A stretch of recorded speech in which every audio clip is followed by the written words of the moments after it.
Before we begin the story, don't forget to like the video and tell us where you watched it in the comments. The trap snapped with a sharp metallic crack that echoed through the pines, and the Apache woman went down hard. Her ankle twisted in the steel jaws, pulling her off balance, her hands scraping raw against the dirt and bark. She froze for an instant, her chest heaving.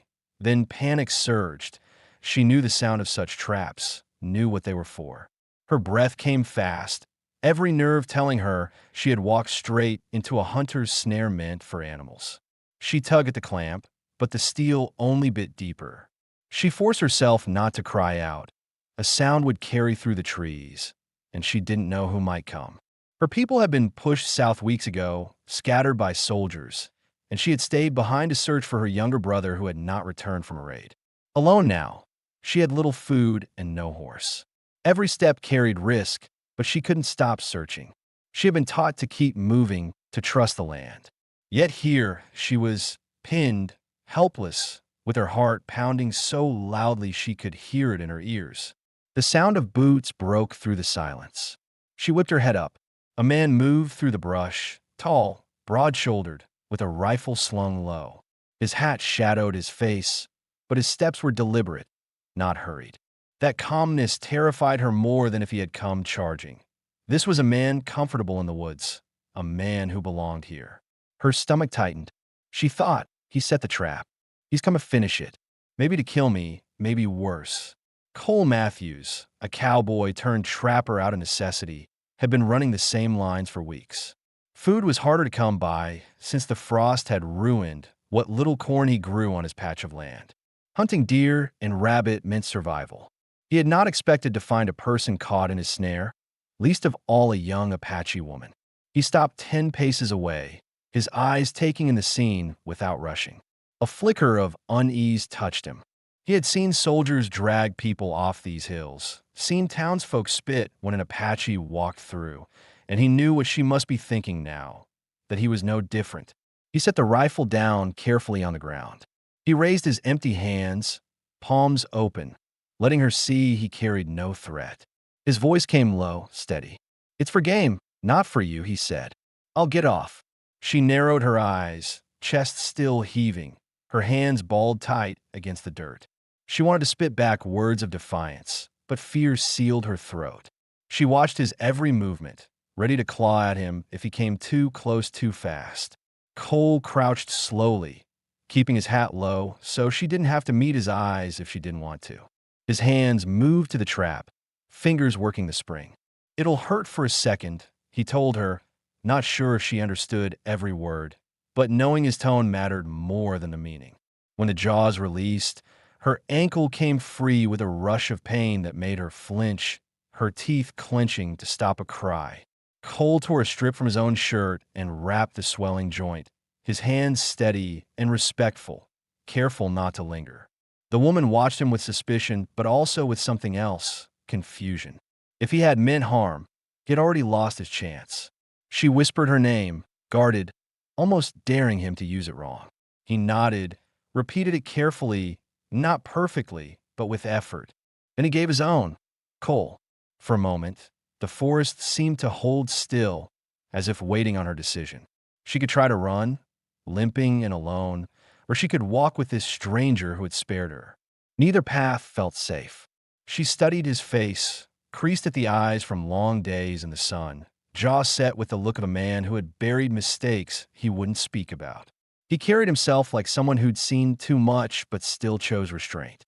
Cole offered her water from a canteen, holding it out but not pushing it closer. Hunger and thirst finally outweighed fear. She drank, her hands trembling. He rose, slinging the rifle back over his shoulder. "Cabin's not far," he said. "You can walk." She tested her weight on the injured ankle, winced, then nodded. Fear still gripped her, but underneath it was the faintest shift. He had released her when he could have done otherwise. That alone gave him a measure of trust she hadn't expected to feel. Together, they started down the trail. He kept his distance, giving her space, but stayed close enough that she wouldn't stumble alone. Neither spoke much. The silence was filled with unspoken calculations, her wondering if he would betray her, him wondering if she would bolt or accuse him. Both carried their own histories into that fragile truce. The Apache woman, displaced and desperate, searching for a brother. The cowboy, burdened by a past he didn't voice, trying only to keep alive in a land that asked too much of every soul. What lay ahead was uncertain, but in that first uneasy walk, the seed of survival bound them tighter than either wanted to admit. The walk from the trapline to the cabin stretched longer than it looked on the map of his mind, because every step carried weight, her ankle swollen and sore, his silence heavy with calculation. Cole kept his pace measured, not too fast to make her stumble, not so slow that she might think he doubted her strength. He checked the treeline often, not only for danger, but to avoid staring at her directly, because he knew each glance could be taken as threat. She limped but didn't ask for help, jaw tight, eyes forward, determined not to show weakness. Her mistrust hung in the air, but her fear was quieter now. She wanted to know who he was, why he hadn't killed her when he had the chance, and whether following him would end in captivity. She had seen men who called themselves settlers take women before, seen soldiers do worse. Her thoughts twisted with images of what could come. Yet her other choice was worse, limping alone into hills where wolves and men both hunted. She decided each minute to keep walking, to test him, to see if his words matched his actions. Cole knew what she must be thinking. He wasn't proud of how white men had treated her people, and he didn't expect gratitude. He remembered riding with cattle outfits that paid him poorly, remembered watching a family of Apaches forced out of a canyon after soldiers torched their huts. He had done nothing then, and it stuck with him. Now, walking beside this young woman, he felt the same heaviness, though this time he had made one different choice. He had freed her. That mattered, even if it didn't erase the past. They followed the creek, the water sliding clear over stones, the air sharp at the smell of pine sap and damp earth. At one point, he broke the silence. Cabin small, just me there, no one else. His tone was plain, not meant to impress or comfort, just a fact laid out. She glanced at him, searching his face for lies, then nodded once, not ready to speak. Where her ankle gave way on a slope of loose rock, he moved instinctively to steady her. She pulled back, eyes wide, shoulders braced. He lifted his hands away at once. You want to lean? You lean. If not, you don't. Your choice. That stopped her anger before it rose. For the first time, she believed maybe he meant what he said.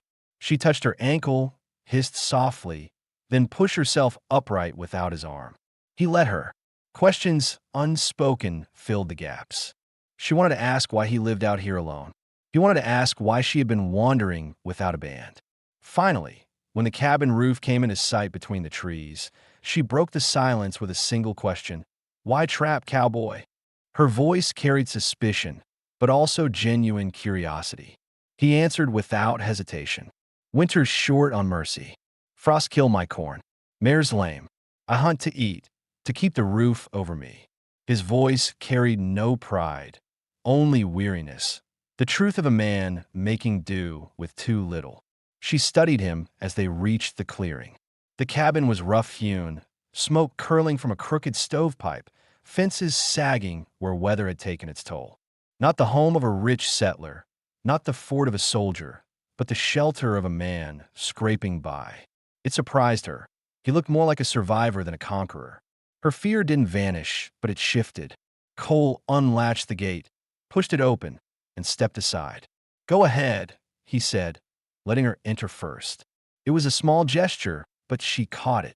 He had spent the whole walk making choices that gave her space to decide for herself. She didn't thank him, but she stepped forward into the yard.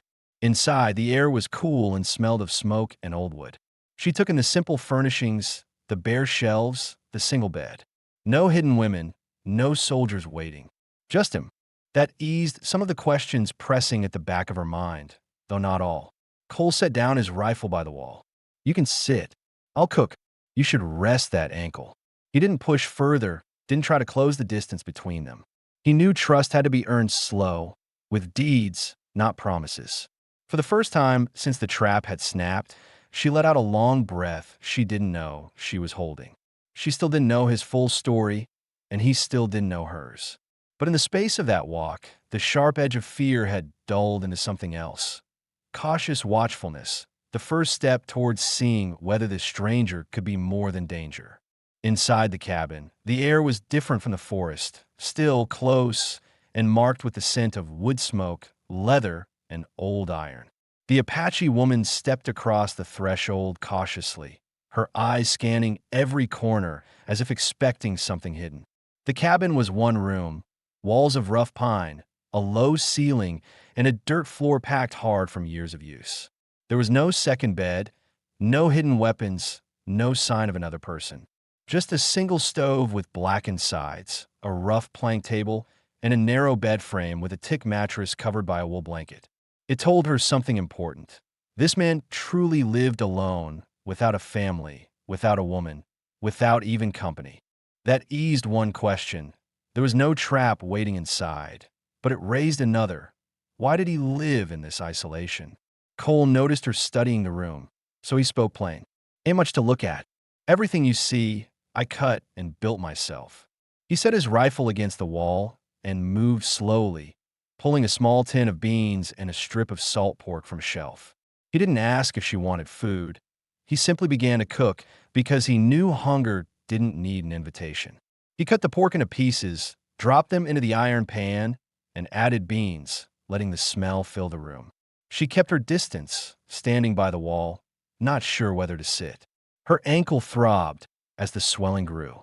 She considered staying on her feet, ready to run if needed, but logic reminded her she couldn't make it far if she tried. Cole saw her hesitation and pointed at the chair by the table. Sit if you want. Chair won't bite. The attempt at a lighter tone was awkward but deliberate, an offering that he was no jailer. After a long pause, she sat, testing him with her eyes the whole time. He didn't move closer. He stayed at the stove, stirring the pan, giving her space. As the food warmed, he reached into a small cedar box on the shelf and took out a cloth bundle of herbs. He knelt by the table, unwrapped the cloth, and showed her the mixture. Forced swelling. Old man taught me years back. He didn't force it into her hand, but left it there for her to see.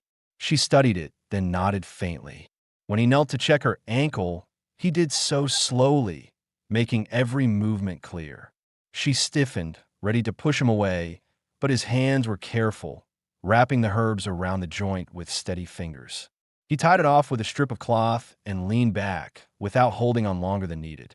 She felt the throbbing dull, slightly, as the cool herbs pressed against the skin. Her suspicion didn't vanish, but she couldn't deny the relief. While they waited for the beans to soften, the silence pressed heavy. She broke it first, asking in a quiet voice, "Why alone?" Her question was not curiosity for its own sake, but survival. She needed to know what kind of man he was. Cole didn't look at her when he answered. He set 2 tin plates on the table and spoke in the flat tone of someone who had said it before, maybe to himself. Worked cattle most my life. Rode with outfits that didn't care if a man dropped dead, so long as the herd moved. Saw men shot for less than $1's pay. Got tired of it. Found this patch of land, built what I could. Don't belong much in town. Don't sit easy with most folks, so I stay out here. His honesty caught her off guard. She had expected a story about pride or ownership, but instead it was survival, plain and unadorned. She weighed his words, comparing them to the small details around the cabin. The patched roof, the worn tools, the absence of comfort. He wasn't lying. When he placed a plate of beans and pork in front of her, he didn't sit until she had taken a first bite. She tasted the food cautiously, then ate more. Hunger took over, and soon the plate was empty. Cole said nothing about it. He simply poured her water and ate his own portion in silence. After the meal, he cleared the plates and stoked the stove, preparing for the night. That raised another question she hadn't asked yet. Where would she sleep? There was only one bed. She glanced at it more than once, then back at him, waiting to see if he would try to claim something she did not offer. He noticed, and before the tension sharpened, he spoke. Floor's cold. Bed's the only real place to sleep. If it's too much, I'll take the floor. But it's one or the other. His words carry no command, only fact. She weighed him again. His choices on the trail, his silence at the meal, his care with her ankle. He hadn't acted like the men she feared. Slowly, she nodded. Same bed, she said, her voice tight, more survival than comfort. He didn't smile, didn't gloat, only nodded in return. All right then. That night, as the cabin grew darker, Cole lay on one side of the bed, facing the wall. She lay on the other, tense, every muscle ready to react. But he never reached for her, never shifted closer. The only sound was the soft tick of the stove and the slow rhythm of his breathing. Little by little, her body eased, and though her mind still raced, the day's exhaustion pulled her into sleep. For the first time since stepping into the trap, she felt something close to safety. Not full trust, not yet, but the faintest proof that this man might be different from the others. And that was enough for the night. The night stretched long inside the cabin, and though the stove gave steady warmth, the air between them was heavy with unspoken tension. She lay on her side, eyes open in the dim glow, listening to every sound he made. Cole stayed rigid at the edge of the bed, his back turned toward her as if drawing a line she could clearly see. He shifted only once to pull the blanket higher across his shoulder, never reaching in her space. That choice mattered. It told her more than words, that he intended to keep the distance unless she allowed otherwise. Still, her body was tense, her breathing shallow, because no matter what he said, a woman sharing a bed with a stranger was never without risk. She thought of her brother, the one she had searched for before the trap caught her. Would he have trusted a cowboy like this? Would he have called her foolish for staying? Her people's warnings about white men echoed in her head, warnings built on real blood and loss. Yet here she was, ankle bandaged with his cloth, belly filled with his food, lying in his only bed. Every fact told her she should not feel safe, but fatigue weighed too heavy, and slowly, against her will, her body loosened and sleep pulled at her. Cole's mind didn't settle as quickly. He lay awake, staring at the wall, replaying choices. He had told her the truth earlier, but not the whole of it. He hadn't said how many cattle outfits he'd quit, how many saloon fights he'd stepped into, or how much liquor he'd once used to quiet his head after bad nights on the trail. Out here, alone with no one to answer to, he could keep those parts buried. But he felt the weight of her mistrust, the way she stiffened when he moved, the way her eyes measured him. He couldn't blame her. If he were her, he wouldn't trust him either. Still, he knew the only way to change that was by time and consistency. At some point in the night, her breathing shifted. It grew steady, heavier, the sound of true rest. He risked a glance over his shoulder. Her face, softened in sleep, looked younger than when awake. The lines of suspicion eased away. A part of him felt a strange relief. If she could sleep in his cabin, even guardedly, then maybe he had done something right. He closed his eyes, finally, letting exhaustion take him. Morning came with pale light slipping through the cracks in the wall. The fire in the stove had burned low, the air cool but not biting. Cole was first to stir. He sat up quietly, careful not to wake her, and pulled on his boots. He filled the kettle with water, set on the stove, and measured coffee grounds into a tin pot. The rich, bitter smell soon filled the room.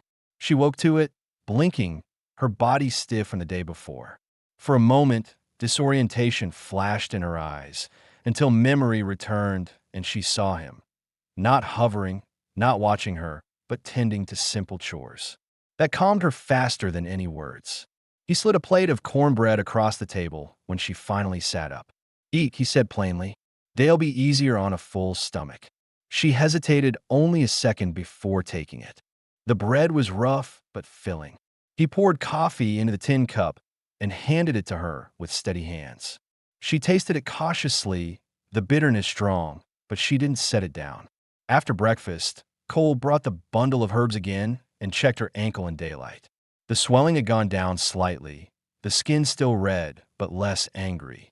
"You'll walk better today," he said, rewrapping it with the same care as before. This time, she didn't flinch from his touch. Her distrust wasn't gone, but her body no longer recoiled at every move. She asked a question then, one that had pressed in her mind since the night before. "Why did you not send me away?" Her tone wasn't accusing, more curious. She had expected him to cut her loose after freeing her, or worse, to claim her as property like others might. Cole met her gaze for the first time without looking away. You were caught in my trap. That made you my responsibility, at least till you can walk steady. Sending you out alone would have been as good as killing you. I've seen enough killing. His words were steady, not softened, not shaped to please. She studied him carefully, searching for falsehood. But his face held no sign of mockery, only plain conviction. That settled one of her unspoken questions.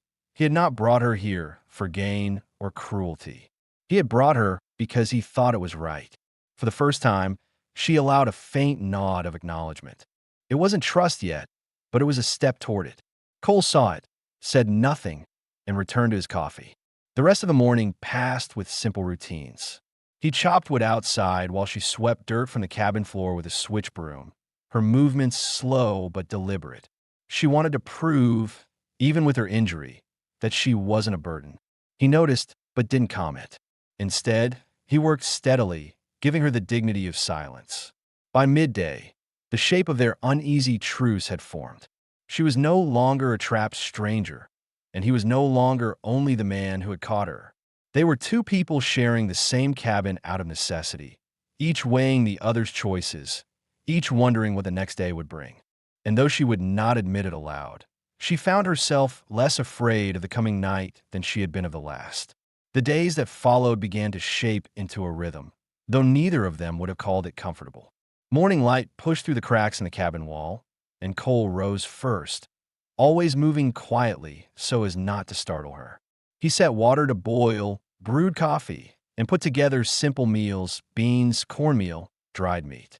She noticed the way he avoided sudden movements, how he gave her the choice to sit at the table or stay on the bed, how he never pressed her for words she wasn't ready to give. Those details mattered more to her than the food itself. Her ankle was still swollen, but with the herbs and rest it began to hold her weight better each day. When she tried to walk farther than the cabin door, she stumbled once, nearly falling. An instinct made Cole reach out. She caught herself before his hand touched her and straightened sharply, glaring. He stopped, nodded, and stepped back, letting her recover alone. That moment answered a question she hadn't dared to voice. Would he try to control her through her injury? His choice not to did more to calm her fears than any promise could have. Inside, she had begun noticing things that didn't fit the image of a man who meant harm. The cabin walls bore marks of repairs, small sections patched with care, gaps sealed with mud and moss. On the shelf beside the Bible lay a smooth piece of carved wood, no bigger than a hand, shaped into a horse.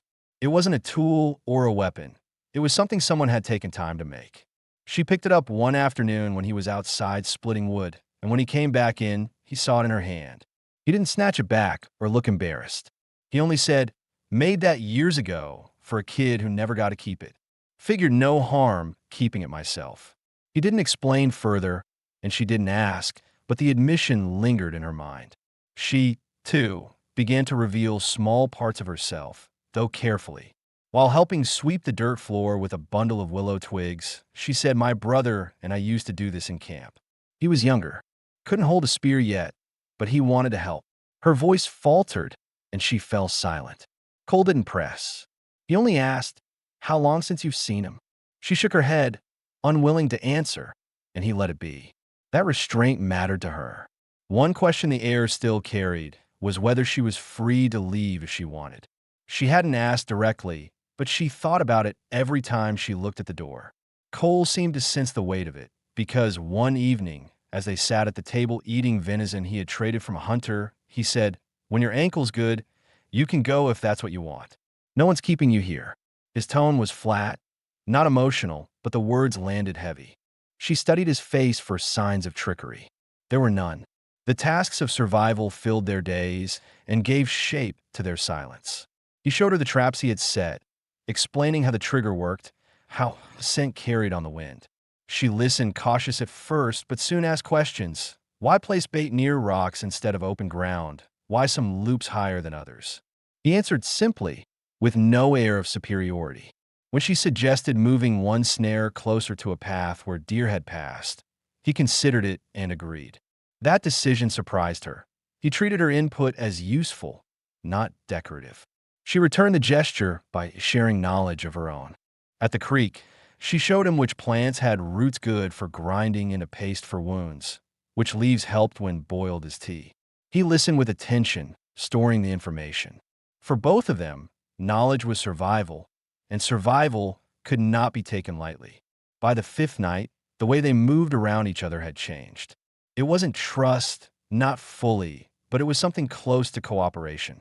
She no longer flinched when he set a plate near her hand. He no longer wondered if she would bolt every time the door stood open. Instead, they had begun to circle each other with the quiet understanding that two people alone in a harsh land could not survive long at odds. Still, questions lingered. She wondered why he really lived out here, away from town, away from people. He wondered what had truly happened to scatter her and her brother from their band. Neither of them asked outright. Not yet, but both carried the sense that sooner or later, the answers would have to come. For now, the truce was enough. The cabin, once filled with the sharp edge of suspicion, now held a different weight. Uncertain, fragile, but more livable than the silence of the first night. And though neither admitted it, both found themselves less afraid of what tomorrow might bring. By the sixth day, her ankle had improved enough that she could walk without clinging to the doorframe, though she still moved carefully, testing each step before trusting it. The swelling was down, the herbs had done their work, and she could bear weight with only a faint limp. That change shifted the air between them. She was no longer confined to the cabin, but able to move outside, to see the land around his homestead for herself. For days, she had wondered whether he would keep her hidden, whether this place was meant to be her cage. Now she could see the truth. There was no fence to hold her, only open forest and hills stretching in every direction. If she chose to leave, nothing stood in her way except the weakness still in her ankle and the dangers of the land itself. Cole seemed to sense that question hanging over her, so he didn't wait for her to ask. "You can walk farther now. I'll show you the ridge line, the traps I set there. Best way for you to see what this place really is." His voice carried no pressure, only an invitation. She waited and decided to go, because she wanted to know how far his word matched his actions. They set out after midday, the sun high, the ground damp from melted frost. He walked a few steps ahead, his rifle slung on his shoulder, always scanning the tree-line, while she followed at her own pace. He never turned to rush her, never offered his hand unless the slope grew steep. Where her ankle faltered on a loose stone, he paused until she steadied herself but made no move to touch her. That choice told her again what mattered most. He would not take what wasn't offered. The trail led them past a stand of aspen, their leaves already pale with the shift of season, and into a clearing where an old lightning strike had split a pine in two. "Marker," Cole said, pointing to the scarred trunk. "Means we're close to the first snare." He showed her where the loop lay hidden under brush, how the bait was set just so, and how animals read the air. She crouched, testing the wire with cautious fingers, and asked questions. What if the wind shifted? What if the coyote found it first? He answered plainly, as one survivor to another, not as a man schooling someone beneath him. When she suggested raising the loop slightly to match a buck stride, he considered, then adjusted it exactly as she'd said. That choice startled her. Few men she had met ever admitted another's knowledge mattered, least of all a woman's. On the way back, they found tracks pressed into the damp earth. 2 sets of horse prints, fresh enough that the edges hadn't crumbled. Cole crouched, tracing the marks with his hand. "Not mine," he said quietly. "Riders came through within a day." His tone sharpened, not with fear, but with a calculation she could feel in her stomach. She scanned the woods with him, the weight of memory pressing her chest. She had seen riders before, men who took what they wanted. She asked in a low voice, "Lawmen?" He shook his head. Too careless for that. Could be drifters. Could be trouble. This raised a question she hadn't dared to speak earlier. Was she safe from outsiders here, or would she face the same danger she had run from before? Cole seemed to anticipate it, because as they turned toward the cabin, he said, "If men come through, they'll see smoke.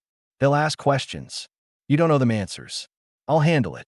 He didn't promise safety, because no man could promise that in the frontier, but the steadiness in his voice was something she could measure against. Back at the cabin, she tested the reality of her freedom by stepping beyond the gate and walking toward the creek alone. Cole watched from the porch but didn't follow. That mattered. He wasn't keeping her under guard. She knelt by the water, rinsed her hands, and let herself breathe.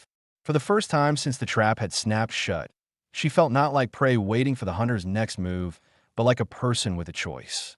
That night, as they ate venison stew, she asked him something she had wondered since her first day inside the cabin. Why don't you go to town? You trade? You live here alone, but how do you keep? Cole chewed slowly, then answered, Go sometimes when I have hides to sell. Don't linger. Town's not a place for me. Folks ask questions I don't want to answer, and I don't fit their ways. Out here, I do enough to get by, and no one asks who I was before. His words were plain, but she heard the weight behind them. He was not just alone because of choice. He was alone because of something he carried, something he hadn't told her yet. She didn't press him. Instead, she nodded and returned to her food. But the silence after lingered, filled with questions that would not stay buried forever. About his past, about her missing brother, about whether their fragile truce could hold once the outside world pressed closer. For now, though, they had reached a point neither expected. She could walk freely, and he let her. In that balance of freedom and restraint, something fragile began to form. Not trust yet, not safety, but the early shape of both. 2 evenings after finding the fresh tracks, the riders appeared. The sun was dropping low, throwing long shadows across the clearing, when the sound of hooves carried through the trees. Cole had been chopping kindling near the shed, and she was sitting by the creek, her ankle almost fully healed. At the first echo of horses, her body stiffened, memories flashing of men who had come before, soldiers demanding water, traders who bartered with cruelty. She rose quickly, eyes wide, and looked toward Cole. He had already set down the axe and picked up his rifle, moving with the calm focus of a man who expected trouble but would not show panic. The 2 riders broke through the trees with the loose posture of men too comfortable with intimidation. Dust coated their coats, pistols hung low on their belts, and their grins looked more like challenges than greetings. They called out before reaching the porch, pretending friendliness, but their eyes moved over the cabin, the shed, the smoke curling from the stove chimney. They were not visitors in need of kindness. They were measuring what could be taken. Cole stepped onto the porch with his rifle held low, not raised but ready. His stance was relaxed, but his voice was firm. Evening. He didn't offer more. The Apache woman stayed inside the cabin, moving quietly to the window's edge where she could see them without being seen. She picked up the iron skillet from the stove, her grip tight, her heart beating so hard she felt it in her throat. She wondered, would he hand her over to save himself? The thought cut sharp, but it was a real question, one she could not ignore. The taller rider leaned forward in his saddle. Heard there's water here. Creek's dry back where we came from. His tone was casual, but his eyes never left the rifle in Cole's hands. There's water in the creek, Cole answered evenly, nodding toward the trees. Runs clear. You'll find it easy. The second rider, younger, laughed under his breath. We could use more than water. Some food, maybe a bed for the night. His gaze slid toward the cabin door, and though he said nothing more, the intent was plain. Cole's jaw tightened. Food's counted. Cabin's mine. Best you move on. He didn't raise his voice. He didn't need to. The riders exchanged a look. The younger one smirked. You'd sell that rifle for $50. He spoke as if it were a generous offer. Cole shook his head once. Rifle's not for sale. The tall one leaned back, spit into the dirt, and let his hand drift close to the butt of his pistol. 50's fairer than what it might cost you otherwise. The words were slow, deliberate, and meant to test whether Cole would back down. Inside, the Apache woman's fingers tightened on the skillet handle. Her thoughts spun. If gunfire broke, could she defend herself, or would she be dragged out before she could even swing? Her stomach clenched, her body telling her to run, yet her ankle still wasn't ready for speed. She realized her life depended on what this cowboy chose next. Cole's voice stayed level, steady as stone. Not looking for a fight, but you'll find one if you press me. Lands hard enough without men making it worse. His rifle stayed low, barrel pointed at the dirt, but his stance shifted ever so slightly. Clear space at his side, one step away from cover. He was ready. The moment hung sharp in the air.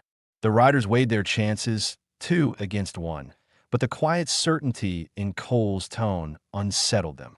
He wasn't bluffing, and men like them knew the difference. The younger one muttered something, pulled at his reins. The tall one spat again, scowling. Plenty of easier places down the trail. With that, they turned their horses, not quick enough to show fear, but not slow enough to hide retreat. When the sound of hooves faded, the Apache woman let out a breath she hadn't realized she'd been holding. Her hands shook as she set down the skillet, her body drained of tension. She had half expected him to hand her over, to use her as bargaining weight. The fact that he hadn't, the fact that he'd stood firm without offering her name or face, shifted something deep inside her. Cole stepped back inside, set the rifle against the wall, and poured her a cup of water. He said nothing about the encounter, nothing about the way her hands trembled. He only placed the cup near her and returned to the stove, adding wood to keep the fire steady. That silence was its own answer. He hadn't protected her for thanks, hadn't stood his ground for recognition. He had done it because it was the right thing to do. That night, as the wind pressed against the cabin walls, she lay awake longer than him, listening to the steady sound of his breathing. For the first time since they met, she felt the edge of her fear dull into something else. Not trust yet, not comfort, but the start of believing that perhaps this man would not betray her when danger pressed close. The cabin was quiet after the riders left, but the silence was not the same as before. It carried the weight of what could have happened, the sharp memory of 2 men testing boundaries. Inside, the Apache woman sat at the table, her hands wrapped tight around the tin cup he had set before her.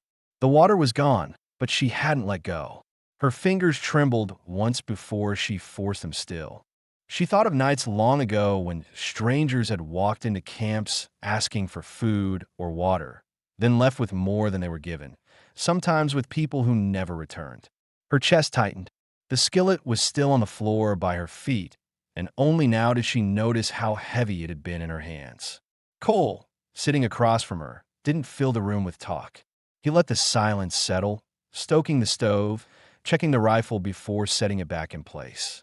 He had seen her eyes through the crack in the door, the fear that she tried to hide.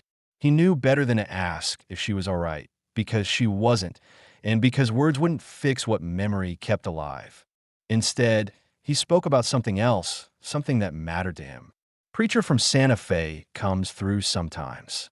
Carries a ledger, writes names, marriages, things that hold up if lawmen come asking. Got a paper from him years back. Never used it. She frowned, unsure why he was telling her this. For what? Was meant for a woman I courted once.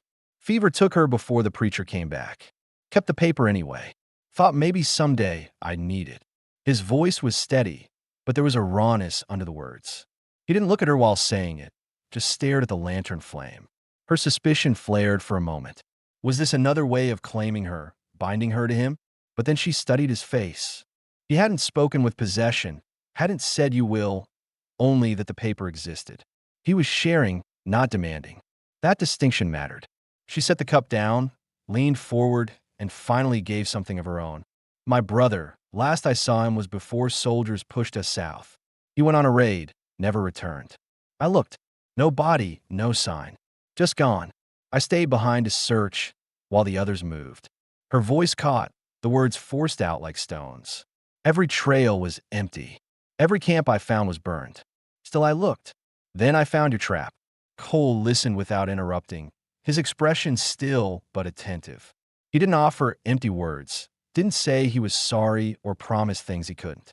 When she fell silent, he gave the answer she needed most, attention, not pity.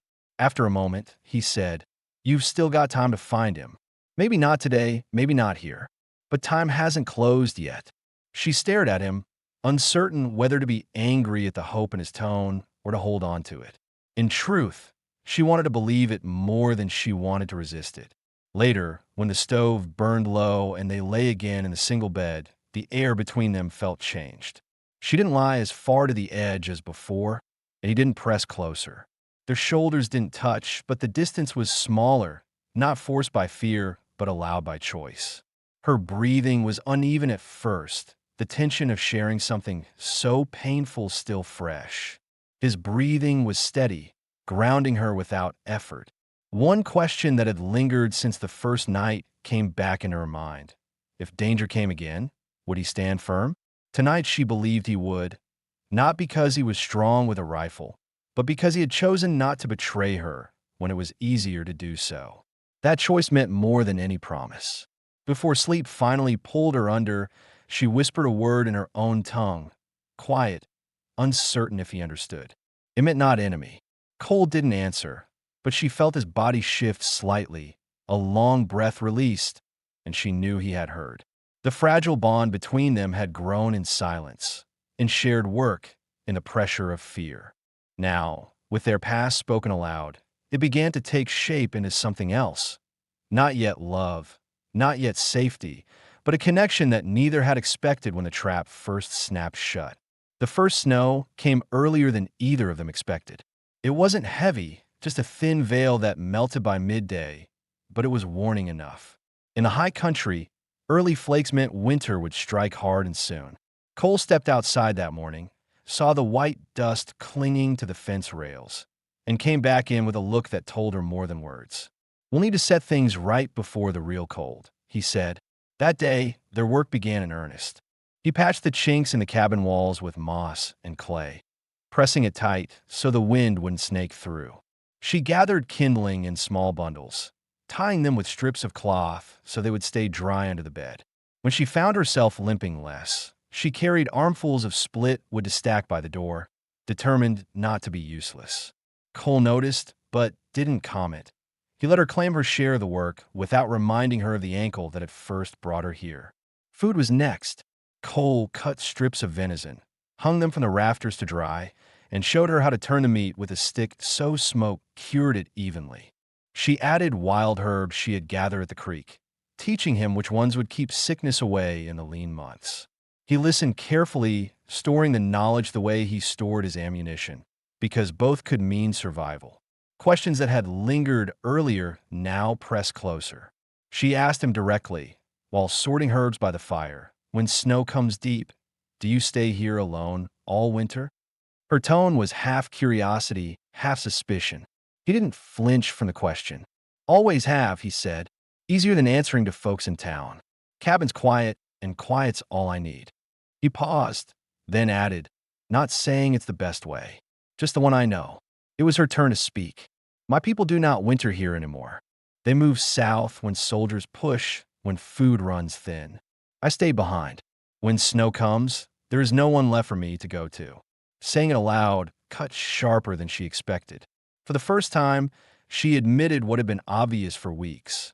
She was alone. That evening, Cole pulled out a small cedar box from under his bed. Inside lay a folded paper, smudged but unspoiled, with blanks for names and dates. Alongside it was a ring made from a horseshoe nail, hammered flat and polished smooth. He set the box on the table, not pushing it toward her, but not hiding it either. "Preacher from Santa Fe will pass this way again before winter's through. He carries the book, makes things official.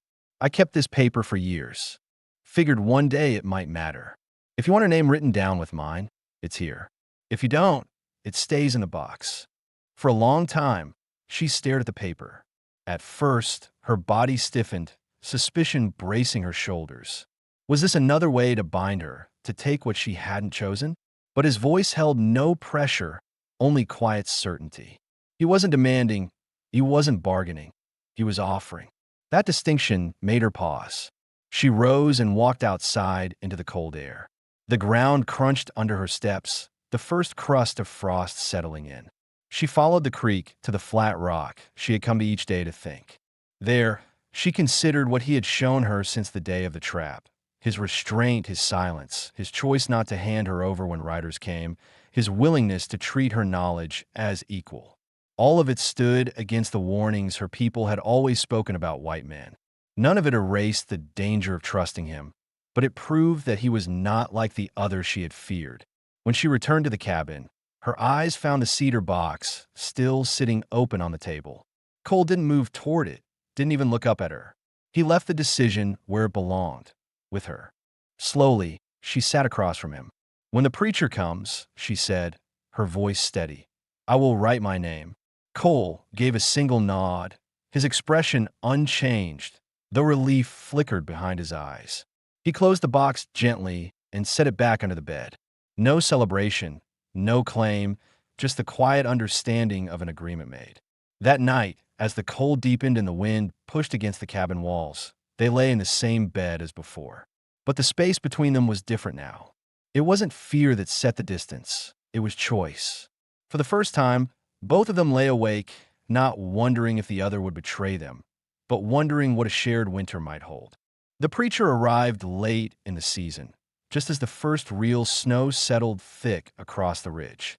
His cart rattled into the clearing at dusk, pulled by a tired mule, its breath fogging in the cold. Frost clung to his beard, and his shoulders sagged with the weight of weeks on the road. Cole stepped out to meet him, the rifle at his side only because habit demanded it. The Apache woman watched from the doorway, her arms crossed, wary even now. Visitors had never brought her anything but loss, yet this one looked more worn than threatening. The preacher climbed down stiffly, carrying a small satchel under his coat. "Evening," he said, his voice rough but not unkind. "I've got a ledger, if you still mean to use it." He looked at Cole first, then at her, making sure both were part of the exchange. Cole nodded once. "We do." Inside the cabin, the preacher set the ledger on the table and lit a lantern. The yellow light caught the rough lines of his face as he pulled out a pencil stub and opened the book to a blank page. "Names?" he asked, steady and professional, not prying. Cole spoke his slowly, clearly, and the preacher wrote it down. Then came her turn. She hesitated only a moment before giving it, her voice firm, the sound carrying both defiance and resolve. The preacher wrote it exactly as she said, without question. For the first time, her name sat on paper beside his, not taken from her, not forced but chosen. From a cedar box, Cole brought out the ring he had forged from a nail. He held it without ceremony, then slid it onto her finger. The gesture was simple, practical, yet it landed with the weight of every silent moment they had shared. The nights of restraint, the meals split in quiet, the danger faced together. She covered his hand with hers, not out of obligation, but as a sign that the choice was hers too. The preacher signed the page, closed the book, and returned it to his satchel. "It's done," he said, as though announcing a fence mended or a roof patched. He stayed long enough to share a bowl of stew, telling them about a stray cat in Santa Fe that caught rabbits bigger than itself, a story so absurd it drew a rare smile from both of them. Then he climbed back onto his cart and disappeared into the snowy night. After the preacher left, the cabin felt smaller, but warmer too. Cole stoked the stove while she traced the edge of the ring with her thumb, her expression unreadable but calm. One unspoken question still lingered between them. What now? She broke the silence first. "When spring comes, I will still look for my brother. I have not given up." Her voice was steady, not a plea but a statement of fact. Cole nodded. "Then we'll look together. You're not doing alone." That answer settled more than one question. He hadn't married her to keep her in the cabin. He had chosen to stand beside her, whatever came. They spoke of smaller things too. She promised to show him where shrubs kept berries under snow, and he promised to finish the second pair of moccasins so her feet would stay warm through the freeze. Plans stacked neatly, one atop the other, like the wood piled by the door. Modest, necessary, but theirs. That night, they lay down as before, but the space between them no longer carried tension. The air felt settled, the bond no longer fragile, but steady. She rested knowing she would not be handed over, not be abandoned. He rested knowing he was no longer alone in the fight to keep going. By morning, the snow outside had deepened, but inside the cabin there was no question left unresolved. Fear had turned into choice, suspicion into partnership, and two lives that began in a trap now ran together by their own decision. The story closed not with uncertainty, but with the quiet truth of survival shared, and a future neither had expected, but both had chosen.